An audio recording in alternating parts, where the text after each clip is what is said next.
సోదరి ఈ రోజు వామపక్ష కమ్యూనిస్టు పార్టీల ఆధ్వర్యంలో జరుగుతున్నటువంటి ఈ యొక్క పోరాటం రాష్ట్ర సెక్రటేరియట్ ముట్టడి జూలై 6వ తారీఖు వరకు కూడా కంటిన్యూగా కొనసాగుతుంది.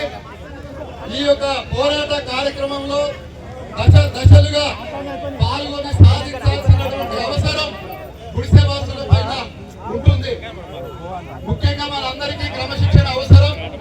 ర్యాలీలు తీసిన కార్యక్రమాల్లో పాల్గొన్న సమానమైనటువంటి ఒక ఆలోచన విధానంతో ఒకరిని ఒకరు గౌరవించుకుంటే ఈ పాలక వర్గాలు అనుసరించేటువంటి ప్రజా వ్యతిరేక నిర్ణయాలను వెనక్కి కొట్టడం మనకు తేలిక అవుతుందనేటువంటి విషయాన్ని ఇక్కడ పేద ప్రజలుగా మనం గుర్తించాల్సినటువంటి అవసరం ఉంది.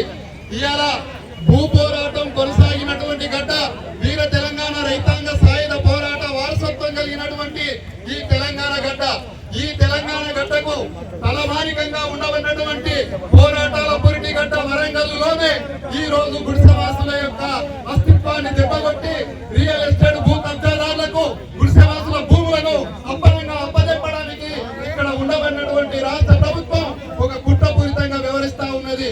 కారణం ఏంటంటే రాష్ట్ర ప్రభుత్వం దగ్గర ఖజానా లేదు, ఉద్యోగులకు జీతాలు ఇవ్వడానికి మా దగ్గర జీతాలు లేవు, అదే విధంగా గత ప్రభుత్వం తెచ్చినటువంటి అప్పులకు వడ్డీలు కట్టడానికి మా దగ్గర డబ్బు లేదు.